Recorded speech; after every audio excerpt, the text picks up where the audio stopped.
Paige, Nina,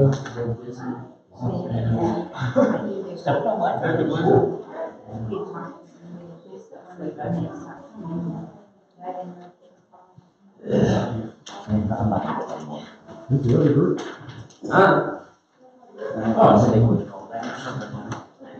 Are you head counting?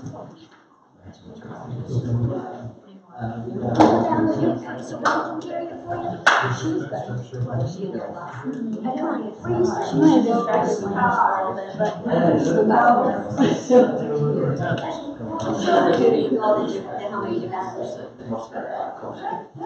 but.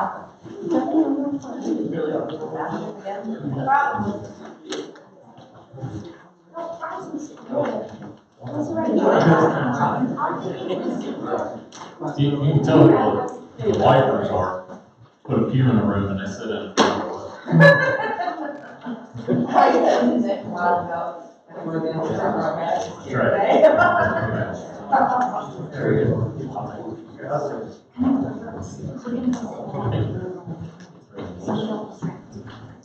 All right, you should have in your seat two white 8.5 by 11 sheets of paper. One is a staple. One is stapled says application to be a discipler. One is not stapled says application to be discipled. These are not new forms. Okay, we didn't give them to you because they're different than they used to be. We gave them to you because sometimes people don't even know they're out there. But the application to be discipled, this is what we encourage everybody who says, hey, you know what, I think I'd like to be discipled. We encourage them to fill this out and give it back to the pastoral team. Why? Because it is a way for us to know that they're not just going, yeah, sure, I'll do that. And what they mean is, probably not. I'm going to tell you no, so I'll say, yeah, sure, why not? Now, this means they actually took some time to go find the form, fill it out. They took the thought to get it back to the pastoral team and ask them some questions that we want to know what their response is, not because it evaluates whether or not we will accept them as a disciple. It is just, again, them thinking. So it gives us some information to begin to connect them with a discipler.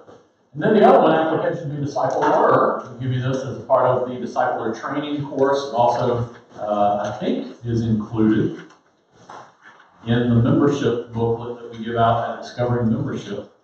But this is for those who have been through the training who say, I want to now begin to invest personally in helping other people grow. I am ready to commit to this. I don't necessarily have a person that I am in a relationship with, but I have taken the training, I've prayed about it, I'm ready to commit to this. And this is that form. Is that book that we did? The Blue Word book? Yes, that is.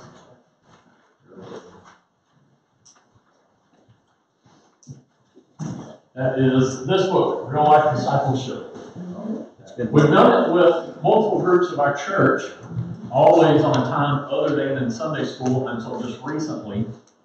And the 80% response of participants in the discipler training would always go, I want somebody to do that with me. And so we thought, well, if it works so good for recruiting disciples, let's use it that way. And so we kind of did a transitional test group where we said, okay, we want these people to go through the training, but if we're going to use this for recruiting disciples, let's try it in the Sunday school hour and see how it goes. It's horrible. Never do it again. And the reason I say that is it just wasn't enough time. We just didn't have the time to get through both the fundamental teachings of the week and to have discussion. And one of the things we hammer in discipler training is it's got to be a relational environment. And in Sunday school, we never developed a relational environment. And so it was awful. Sorry, Larry. We're never going to do it that way again. So now, do I think they still got the fundamentals? Yes, because they're doing the study during the week on their own. But as far as using it for training environment, that's not important. So we may still be doing some changes. We may be using this manual in a recruiting format as well as a training format. I don't know, but for now, this is still our training manual. And we now have a discipleship handbook. This is something we've been talking about for 3 years. We've had several people ask for it, and it's not that we didn't want to write it, we just weren't sure what to put in it. Because as I've confessed to you multiple times, I've been in lots of churches that didn't have a structure for discipleship. And most of the churches that do have a structure for discipleship are much larger churches. And so it was very difficult to know exactly how do we want this to look here at Gospel. Now, a lot of discipleship is going to be the same no matter how you do it. And we're going to talk about some of the basics. We're going to review some of the basics from your discipler training time. And if you've not been through discipler training, that's okay. You can catch up on some of these. But the how, we actually have put together some things. And we're going to actually take these last 2 sessions and we're just going to lump them together. We broke them out because we were a little bit unsure exactly who all would be here. But based on you guys, I feel confident we can spend our time really helping you with some of this stuff. All right, so let's look in your notes here and do a couple of things, and then we'll go to the discipleship handbook. But this is plenary session 3, probably page 9 or something like that in your book. Is that actually right? Yes. Nice. That's like that. All right, so what we're going to talk about in this last time of our time together is a bold configuration, because it has to be a C, right? All the others were C's and we're Baptists, so got to match up. So bold configuration. What do we mean by configuration? What we mean is, how are we actually going to structure this thing in our church? How are we actually going to put this thing together? What's the framework that's going to help this happen? Well, first of all, there's a bold setup. As a church, for us to come out and say, we are raising the bar on what we're looking at, what we want, our goals, that's the opposite of what just about everybody else is doing. I'm not pointing fingers at other Christians or other churches, I'm just saying. The mentality is more often, well, let's figure out what the lowest common denominator is and call people that. That way we can gather in as many as possible. Now, there's a genuine desire in that. I understand that. There's a genuine thought process. There's people who hate Jesus. That's not what I'm saying. But as we understand discipleship, that's not let's bring the bar down.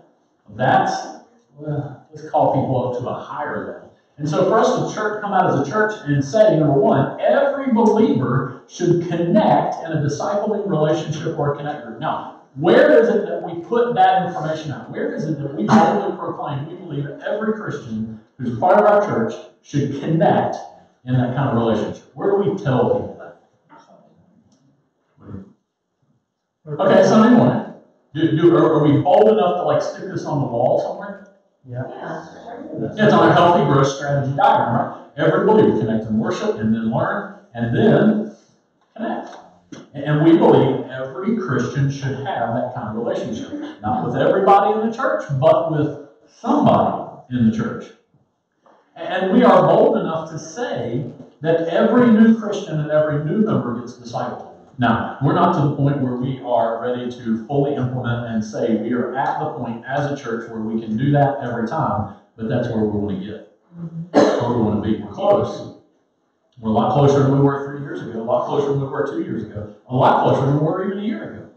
But that is our goal, is that every new Christian who comes in, if we truly believe that every new believer needs to be discipled, then let's make that our goal.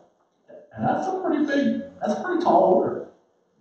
And to say that every new member coming into the church, whatever their background, we're going to disciple them for some period of time. Now, why would we think that that's so important? Are we saying that every new Christian coming into our church has been to stinky churches and they're just spiritually immature, and we're so much better that now that they're coming into our church, they have to be discipled by us? Is that what we're saying? No. Then why would we say every new member has to be discipled?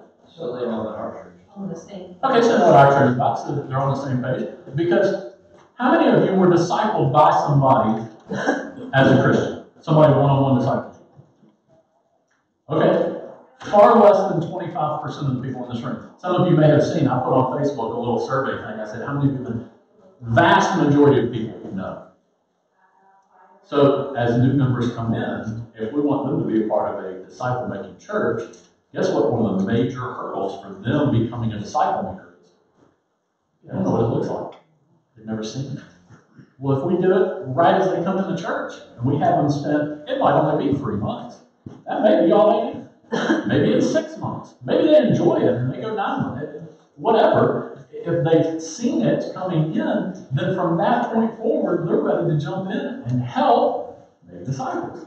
So there's a very bold structure that we have committed to as a church. And let's be honest, there are people that have come in and said, that's a little much.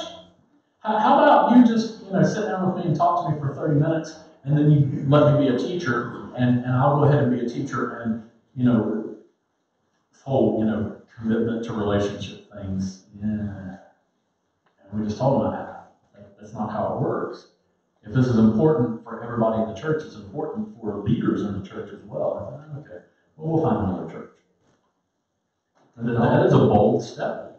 Pastor, Yes. as we're doing this, how can you not, after understanding what Christ wants us to do and what it causes other people to do, how can you not get excited?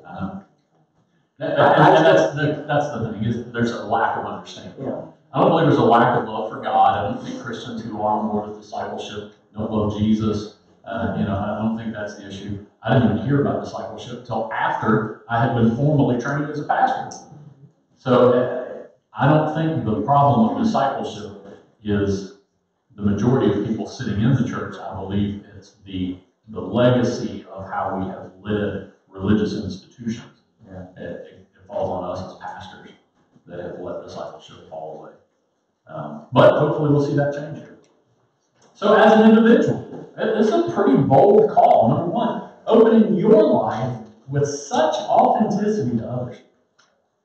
Asking you to let other people, on purpose, that you're signing up to let other people see your failures, your weaknesses, your struggles. That's bold. Now, that's not all they're going to see, but how many of you agree that when somebody hears discipleship, you want me to disciple somebody, you want me to open my life completely to them, how many of them don't immediately go to, wait a minute, you're going to find out about all my struggles? Of course, because we like people to think well of us. Secondly, investing your time in others who are not biological family. Now, I might not have to throw that biological family thing on here, except for the community that we live in, a very family-driven, long-term, household-centric, small-town environment. This is a big one. They're not my family, but you want me to invest a significant portion of my time in them? And that's a big ask. And number three, discipling others when you yourself may not have been discipled. Not formally anyway. I'm not saying you didn't grow, but you're going, okay, nobody did this with me. I'm not an expert on this, and you want me to step up and do it? We realize that is a bold ask. Now, we want to change number three. We want to see everybody have the opportunity to be discipled. So there's less and less people saying, but I don't know what it looks like. But as we understand discipleship 1 and 2, you know what? 1 is, I realize that this is going to be a different kind of relationship than a lot of the, hey, how you doing, hallway, Sunday morning church relationships. It is. It's going to be different. We recognize that that's not the relationship you're going to have with everybody at church. That's okay. Don't feel like every person you meet, it's got to be, well, let me tell you what I got in 2 days of my quiet time this week. And, that's not going to happen. So there is a bold setup, and we recognize these are some things that are going to set us apart as Christians, but also as a church as we move forward with that. Now, let's get into some things that we are looking to change, some moves that we are making in the configuration of how we do intentional discipleship here at Gospel. All right, number 1. Moving from one-on-one to groups of 3 or 4. Now, in this book right here, this discipleship handbook, if you'll turn to page number 5. At the beginning of the book, there's a short section on why discipleship, what is a disciple, discipleship find a growth strategy, who can disciple, who may disciple, what is the structure for connecting disciplers and disciples. And then on page 5, what do discipleship groups look like? Now, this is a change, okay? So some of you are reading this and going, oh my gosh, I've been doing this wrong. No, you did it exactly the way we asked you to, probably. But this is one of those moves that we're going to make. And second section down, you'll see it says 3 or 4. Everybody with me on that? Okay. It says, in studying the way Jesus made disciples, we found that the smallest group with consistent investment and training was with Peter, James, and John. Does that resonate? Are you clicking and going, oh yeah, Peter, James, and John, that's right, yeah. Now, can you make the case that he invested a little more in Peter than others? Yeah, you can, but it was usually with others around. Can he have a special connection to John? When John says, the one whom Jesus loved. So, yeah, there might have been a little bit special or different, but consistently, he brought Peter, James, and John, a group of 3 guys, along with him, even in the most intimate times. He did spend time with individuals, but we don't observe this as a discipling format from Jesus' ministry. There will be times that sin confrontation, counseling, personal conflict, etc. require one-on-one meetings, but it won't be the routine discipling format. So let me put this on board for you. So you are a disciple, and as we're going forward, let me say, anybody already in a discipling relationship, we are not saying you must change that. If you're already discipling somebody and you want to finish the way that you're structured, that's fine. Go for it. We're saying this from this point forward, any new startups, we want to be in this format. So we have a discipler, and they connect with one person. They spend a year with that person. Then those people split out, and each of them reaches one. And then at the end of that year, each of those people split out and reach one. So we're multiplying, but it is a little bit slow. Versus, we take a discipler, and they meet with a group of, let's say 3. It might be 3, it might be 2. But they meet with a group of 3 other guys. Now, Paige, have you ever been discipling somebody and they just didn't stick? Like they didn't make it and turn around and go make other disciples? Yes. Okay, so had she done this, where there was only one person she was investing in, she invested in them for 12 months, and at the end of 12 months they went, I'm just not feeling it. Well, Paige just spent 12 months investing in somebody that didn't go out and make disciples, so there's not going to be any multiplication. If she's following this format, she gets one, and one of them says, I'm just not feeling it. I don't think so. And they don't go out and make disciples. Has she still multiplied disciples? Yes. Yeah. So there's a little bit of an understanding of the real world, and this isn't a perfect thing where everybody's going to go do exactly what we want them to. The other thing is, if she disciples one, at the end of that year, that person does go out, and each of those people go out and make a disciple. You now have 4. Versus, you come over here, and a group of 4 guys meet together for a year, and at the end of that year, those 4 all go out and make another group of disciples. How many are we up to now?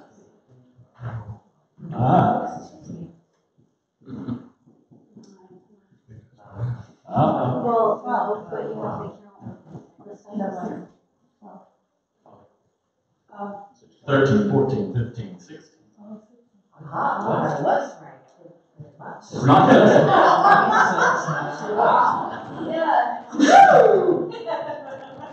to. In one cycle of repetition, we don't go from 2 to 4, we go from 4 to 16.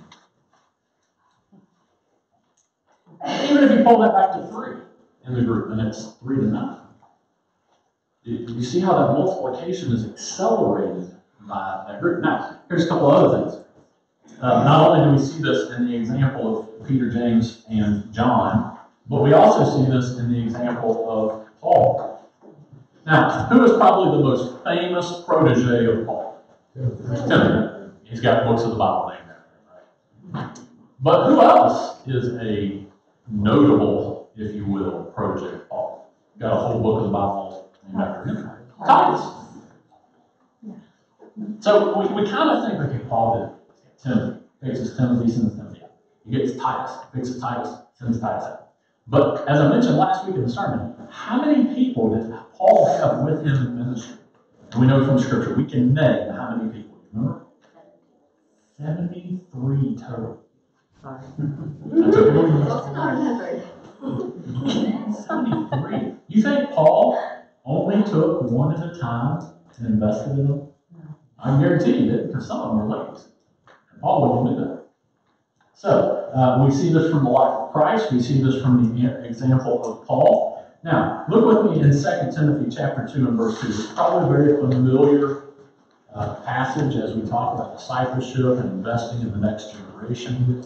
But in 2 Timothy chapter 2 and verse 2, here's a 4-generation deep pattern of discipleship. If we want to ask the question, how will we know if we're really getting discipleship done? The most stringent of tests is, does it go 4 generations deep? Do my disciples make disciples who make disciples? And we get that out of 2 Timothy 2:2. So this is Paul writing to Timothy, and I want you to listen to what he says. It says in verse 1, "You therefore, my son," that relationship of investing in him, "be strong in the grace that is in Christ Jesus, and the things that you have heard from me among many witnesses. Commit these to faithful men who will be able to teach others also." Now, I don't know how I missed this. You ever read a passage and somebody points something out and you go, yeah, this happened to me. "And the things that you have heard from me among many," is that a plural or a singular in the next word? It's plural. Witnesses. "Commit these to faithful," and is that next word a plural or a singular? It's a plural. "Who will be able to teach," is that next word a plural or a singular? It's a plural. So in the pattern that Paul gives to Timothy, he doesn't just call him to a 4-generation deep discipleship thinking. He doesn't just call him to invest and to teach those he invests in, to teach those that they invest in to invest in so that it continues on.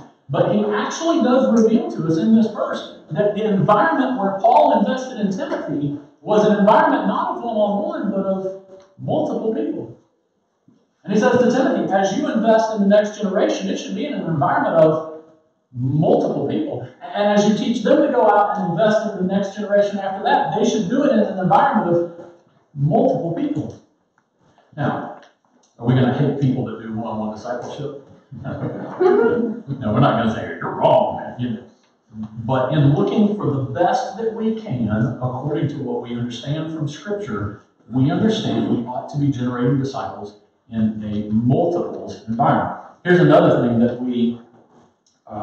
a huge thing, I think, and maybe this is just because I'm a pastor, but one of the things that I believe very often happens is in a discipling one-on-one relationship, one person is the teacher, the other person is the student.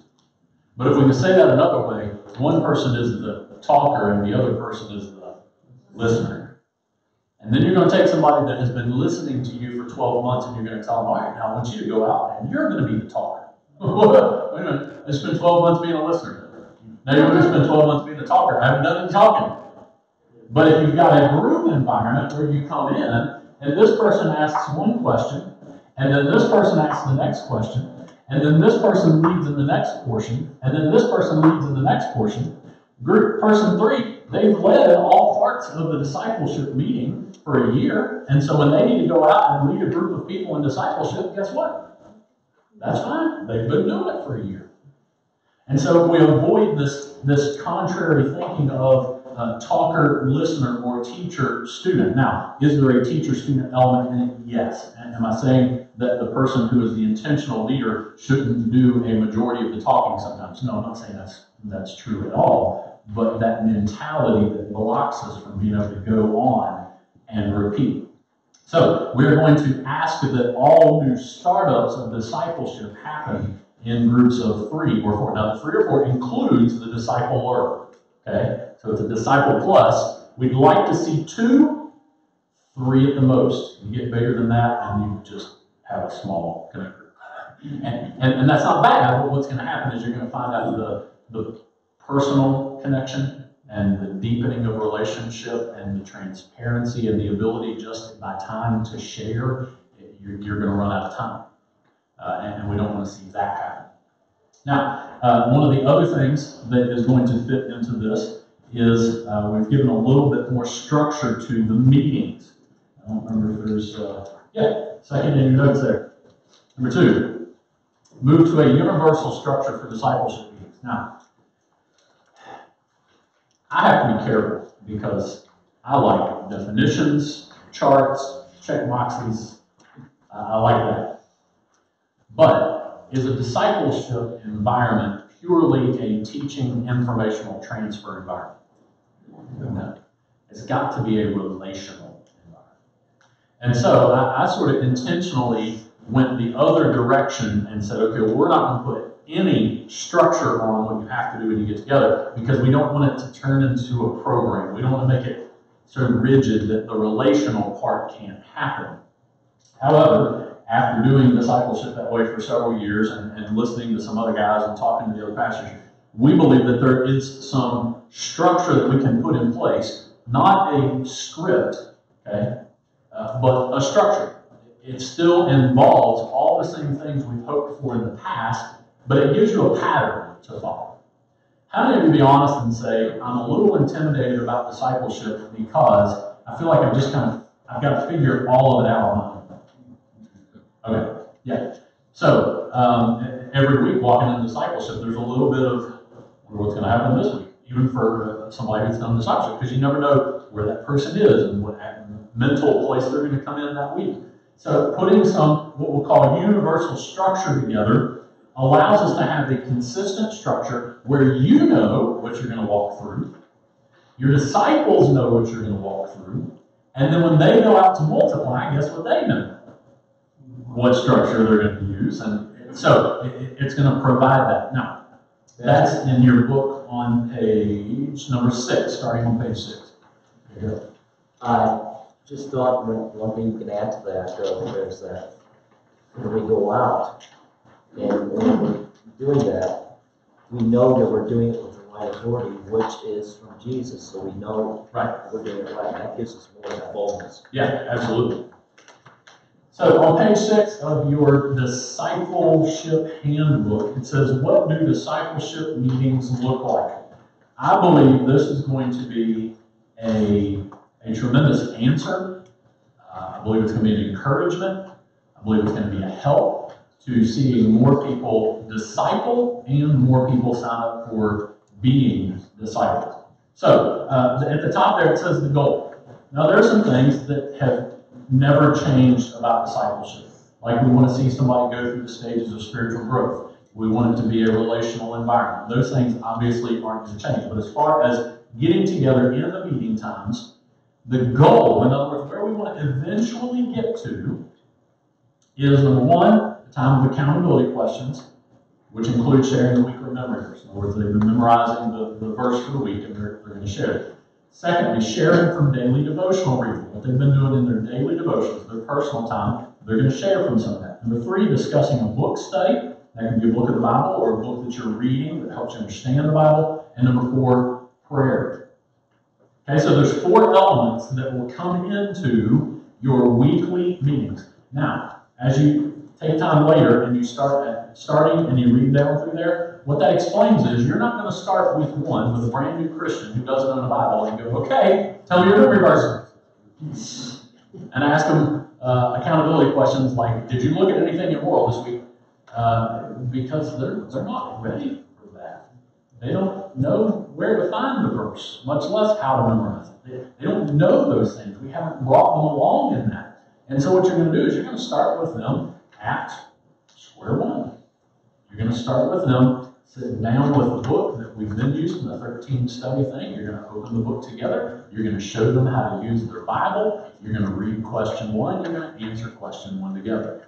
You're going to read question 2. You're going to answer question 2 together. You're going to start there. But as you progress through those 13 lessons, these things come up in the lessons. And so as those things come up, you'll see after chapter 2 is complete, you add an element. After chapter 3 is complete, you add an element. As you're adding the accountability questions, you may say, hey guys, we're going to add one question each week until we get to having all the questions every week. So it's not that you start with this big monster structure and you drop it on your disciple. You don't even have to spell this out for them if you want to.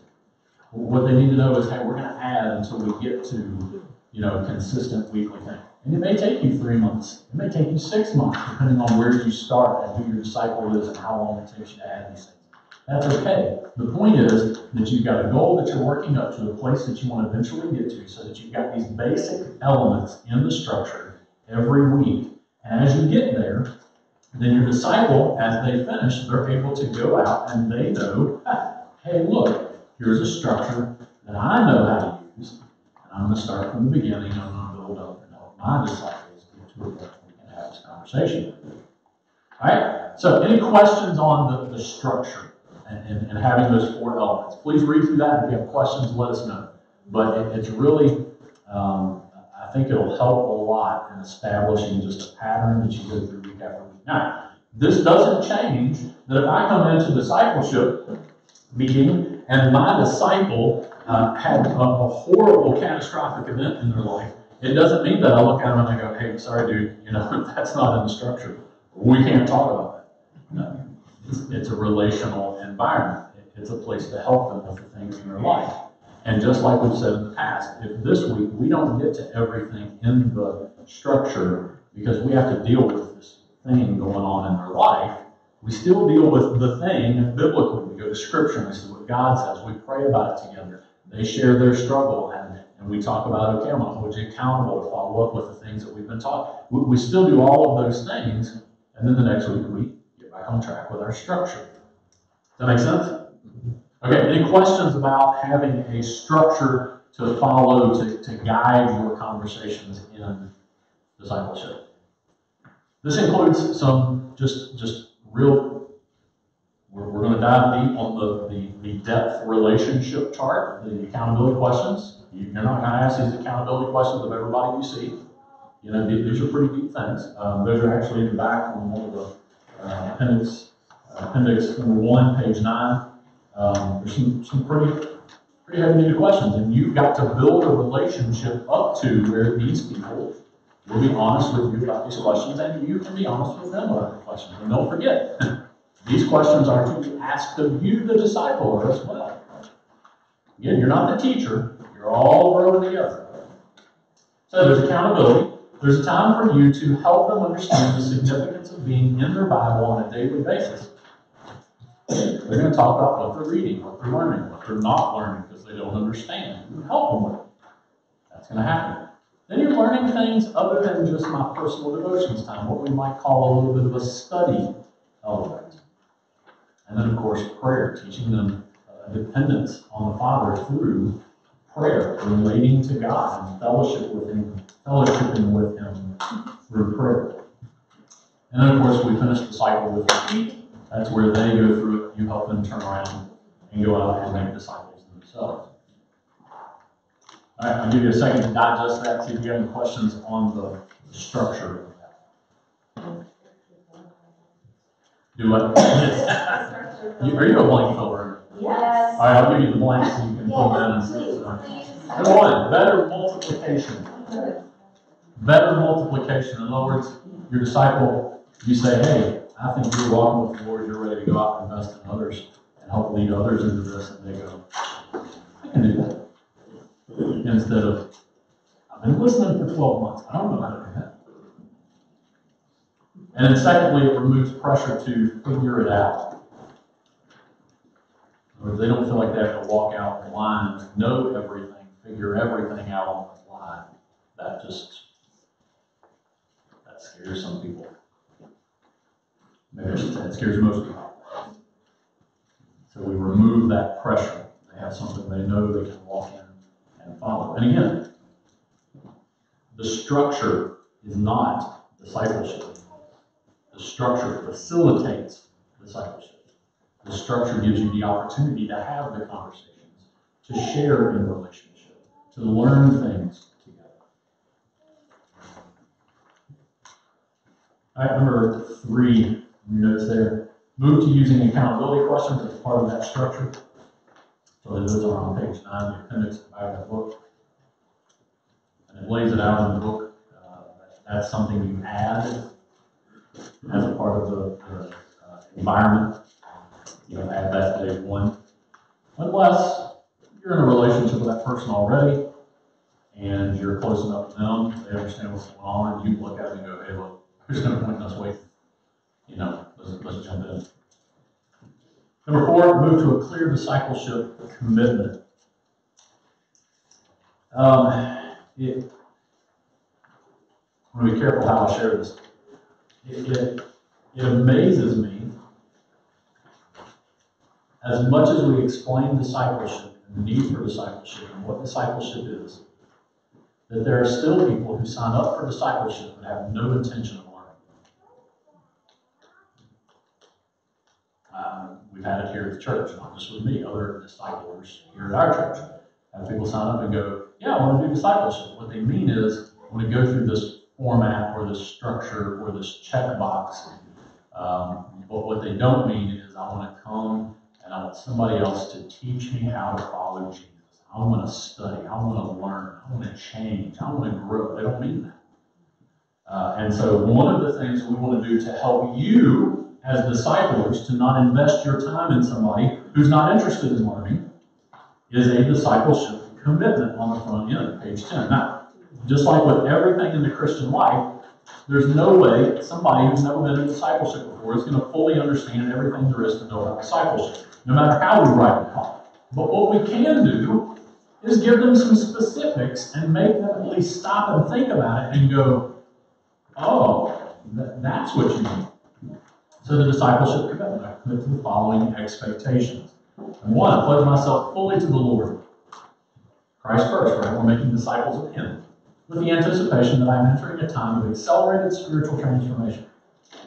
And 2, I submit myself as a learner and a student to my discipler, that I might grow to become a disciple of Jesus Christ who makes disciples. I don't know how you can be more clear than that.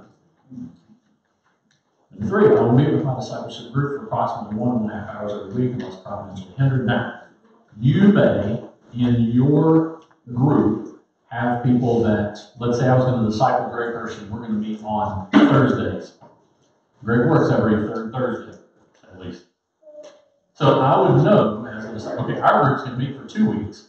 We're going to skip a week, and then we're going to meet for 2 weeks because he can't be there because of work. So that's okay. Discipleship isn't meeting every week. Meeting every week is a way we get to accomplish discipleship. I will complete all assignments on a weekly basis before my discipleship group meeting in order to contribute to the discussion, contribute to an atmosphere of confidentiality, honesty. Man, like 4 editors in what I call that. Transparency for the edification of others in the group as well as my own spiritual growth. I will pray every week for the other men and women who are in discipleship journey with me. I will prayerfully consider becoming a disciple at the time my disciple leaves. I am ready to take that growth step. Now, let's say I'm discipling Greg Hershey, and I say, man, this guy's ready to go. What is the next step for Greg and I in seeing him go out to make disciples? Okay, he needs to pray about it. But what's the next step? Take a class. What class? Discipler training. How does Greg take the class? Sign him up. I sign him up for it. If Greg comes to me and goes, I'm ready, guess who I'm going to go ask? Is he ready? Greg's discipler. If Greg's discipler says, he ain't ready. Guess who's not going to take discipler training? I want to know from his discipler, is he ready?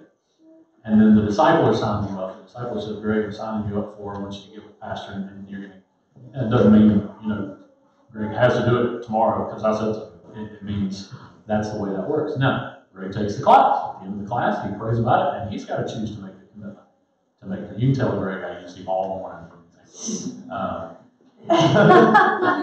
Greg commits to going out and making disciples. That's how the process works.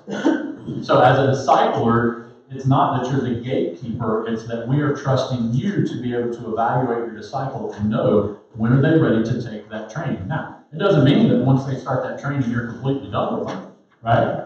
You may still meet every other week or once a month or whatever. what would be fantastic is if when they get together, their group of 2 other guys, that you meet with them for the first 6 or 8 weeks and say, hey guys, it's been exciting to disciple Greg, and now he's going to disciple you guys, and I'm just here to see if I can be an encouragement to you guys and to help him for the first couple of weeks, and then I'm going to be bugging out, I'm going to go lead my own group. That's part of that passing the baton. It's not the whole drop them in this. It's that gradual passing on. Yes, sir? I would say that discipleship is never really done. I think it still come back to you and you can meet different things. Yeah, and I would encourage you, even after you have a disciple fully investing in their own group, that you still check on them at least once a month. You might be thinking, oh my goodness, look, the reality is you've invested in somebody like that. I'm not going to have to tell you to go check on them. You're going to have a relationship where you're going to want to go check on them. You're going to still get together periodically. But yes, that is an understanding that you should keep tabs on them and be ready to help them as they lead their own group. All right, so I give you all the links, Ms. Linda.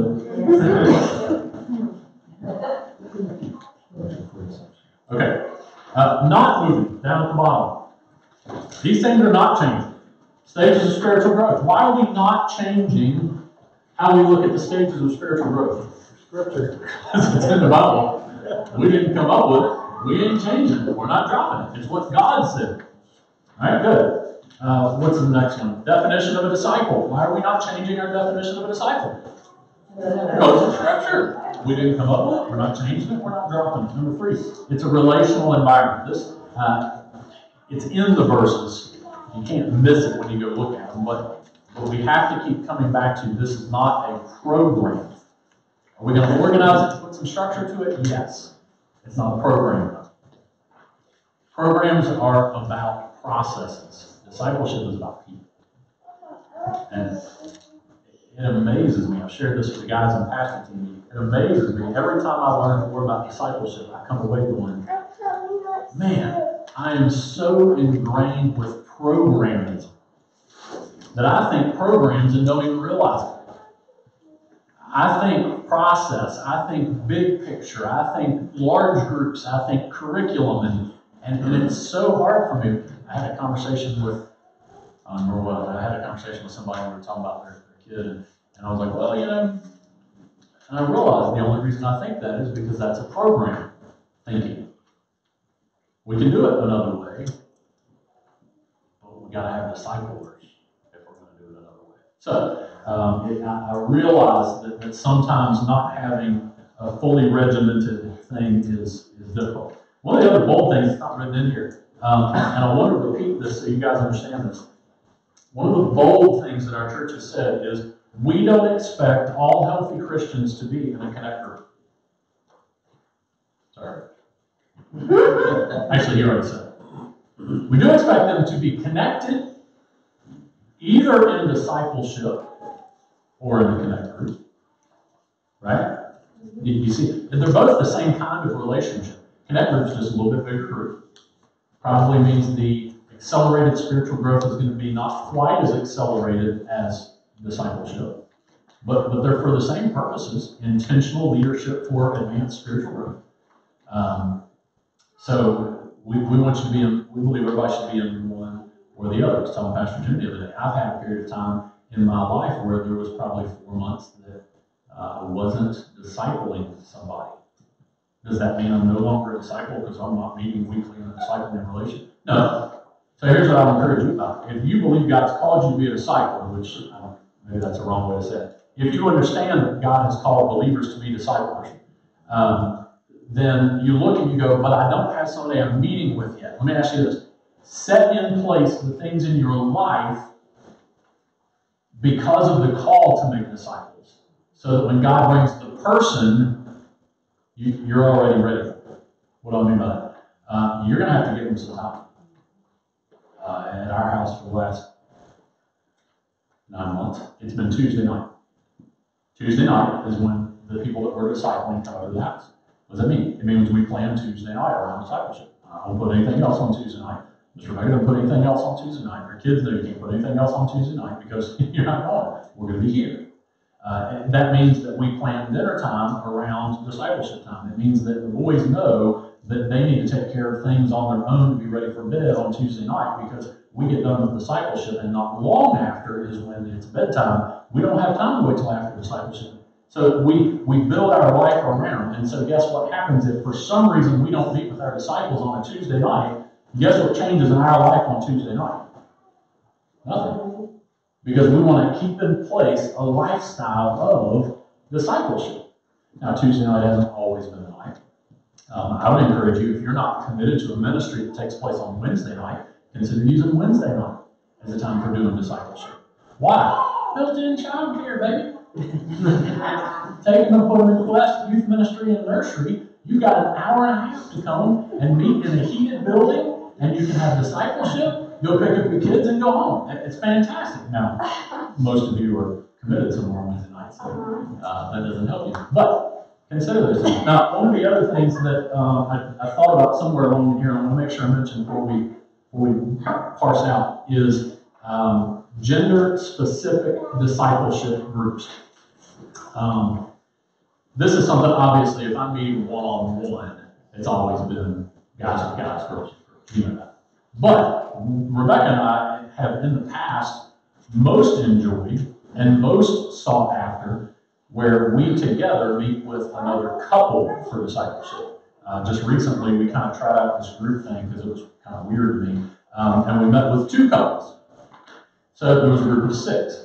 Well, we're not necessarily asking that to change, but here's what we do want to see change. The majority of the discipleship meeting time should be broken out into gender-specific groups. So if I was discipling those 2 couples again, we would have everybody come over, we'd hang out, see how the week went, maybe take prayer requests and pray together. Then I'd say, come on guys, we're going to the front room. And we go in the front room and we do our accountability questions and we share from our weekly reading. Or maybe we get together at the end and we share what we've been getting out of our reading. Or, you know, change it up. But the point being that for that intense time of sharing, confessing, struggling, we do that in gender-specific groups. And I wasn't sure how big a deal this would be, but in conversation with a couple of guys, they said, yeah, if my wife's in the room with me, it's gonna hold me back from being able to share like I probably should. And I think ladies will be honest and say the same thing. Yeah, I'm gonna share differently when it's just the girls than if the guys are in the room.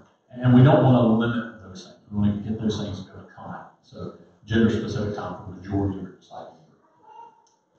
Never one-on-one a guy with a girl. Okay? Unless you're married. Mr. Rich, it's okay.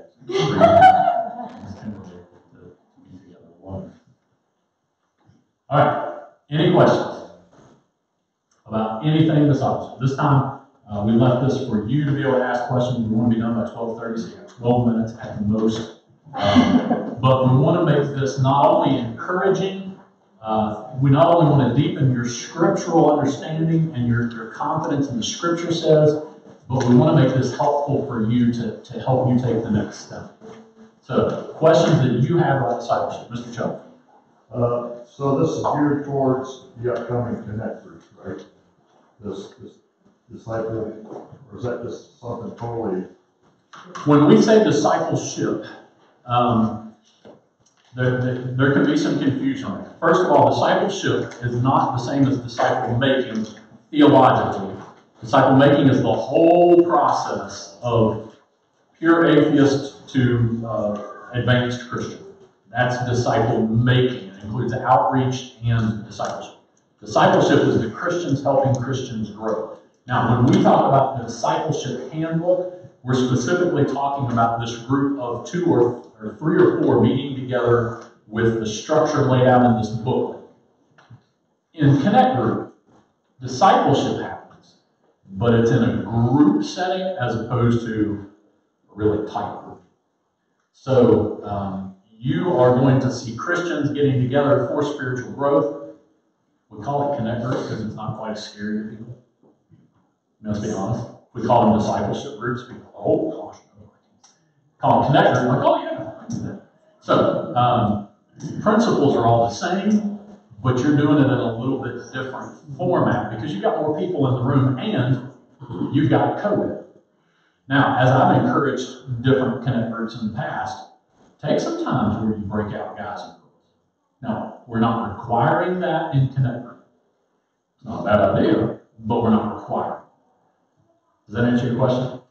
Sort of. Okay. Sort of, kind of. The question was, okay, if we've got, say, 5 or 6 groups, whatever, and if we're trying to get to that 2 or 3 person that you showed up there. Oh, okay. What if we had no more people signing up than we had groups available? Gotcha. Yeah, connect groups are still, what do we say, 8 to 12? Yeah. Is that right? Okay, so connect groups are still 8 to 12. Specifically, a discipleship relationship. And I understand that term can be used different ways. When we're talking about this, we call it one-on-one in the past. Now it's actually 1-on-2 or 1-on-3. So that'd be 3 to 4 is what we're calling discipleship. So two different programs. So there's 2 different group sizes. Can I add something too? The major difference too, Chuck, is the discipleship group, people fill out the application, they're going to go to disciples. The connect group, some of the people are lukewarm, their spouse is being dragged with, and it's more voluntary, they don't know what's going on. That never happens.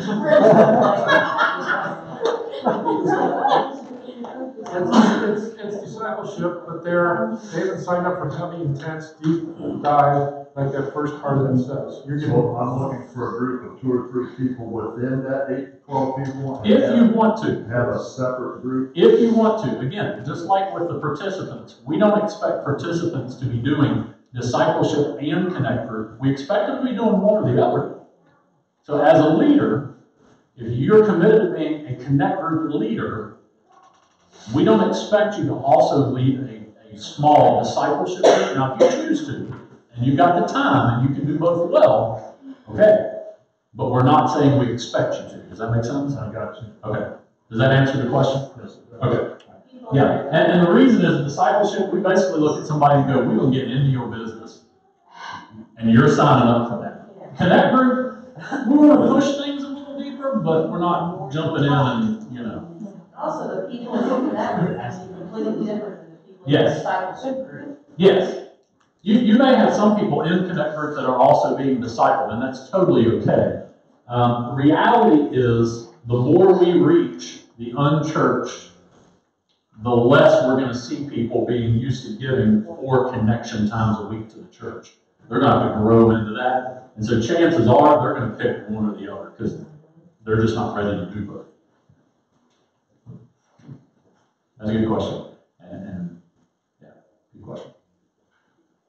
And honestly, hopefully connect groups are feeders for discipleship. People get in there and go, man, it's good. I'm really growing in life through this. I wonder if I could get more if it was an even smaller group. We go, yes, you can. That's what I was just going to say, like the 2 Timothy 2:2. Yeah. You're building up trustworthy people. That's the trustworthy people are the people coming from connect groups into discipleship groups because they've become trustworthy from the growth they've come through with the connect groups. It's good. All right, other things that will help you understand it better or do it better or connect more.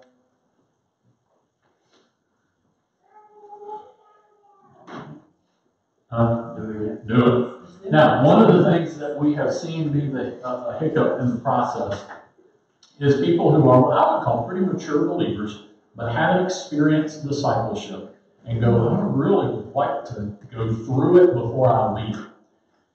We've looked at a couple of different things and said, you know, okay, like Mr. Nick, I'm up with Mr. Nick, and I said, all right, let's meet for 6 weeks, and I'll kind of give you a sample of it. And we did that, and we got done with that, and he was like, yeah, that's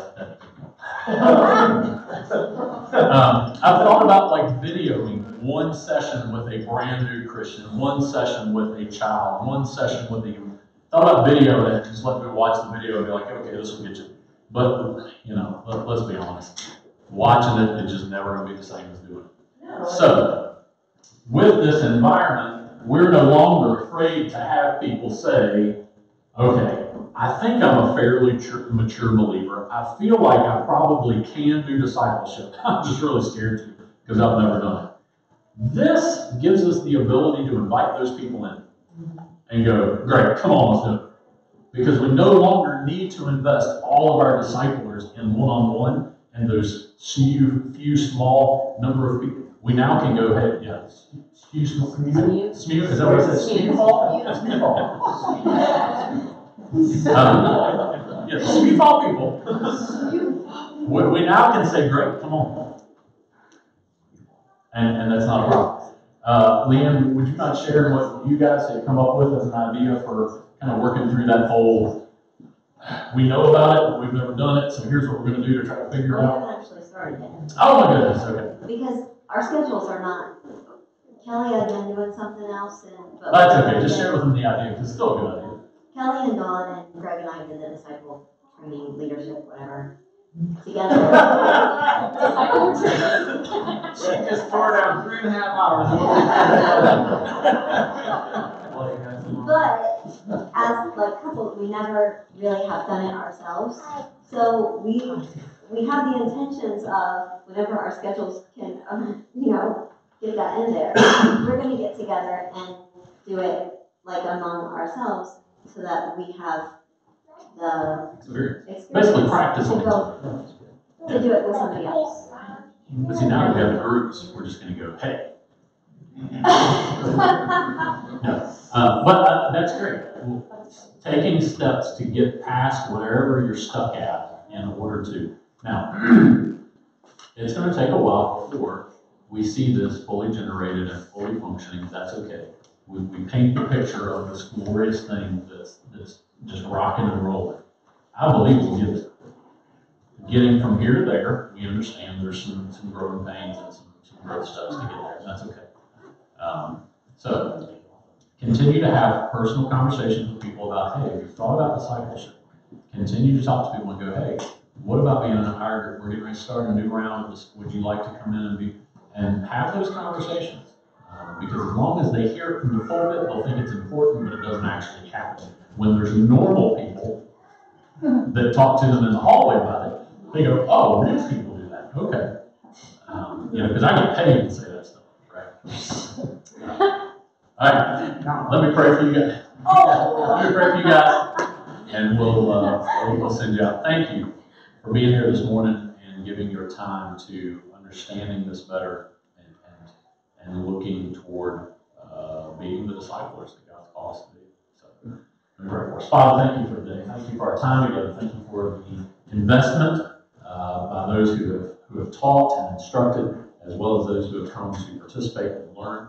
I pray that you would take this and be exactly what we have prayed it would be, a confidence builder, something that would cause us to be just biblically bold in knowing that discipleship is what you have called us to. And Father, that as we do that, we would see the fruit, that we would see the results, and Father, that you would encourage this group of people with knowing and understanding that not only do we see the words in the Bible, and not only is there a plan and other people say a word, but Father, they would experience the growth and the joy of watching others grow and knowing that you use them in that process. Father, give us safety as we travel home. Help us to be well rested this evening and to come back tomorrow morning to learn and to grow in fellowship and to see what you have for us in our walk with you. It's in Jesus' name we pray. Amen. Exit survey. Sorry, I grabbed that.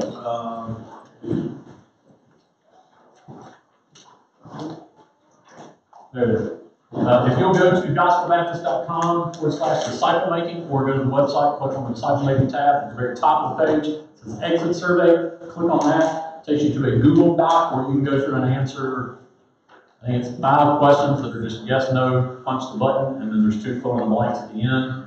If you want to fill in the blanks, that's great. If not, that's fine too. But help us with that. That way we can know for planning next year, are we hitting on all cylinders? Are we misfiring? What's going on? All right? Thank you.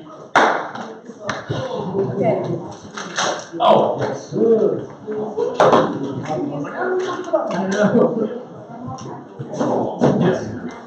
Yes. Hi, how are you? Good, how are you? I see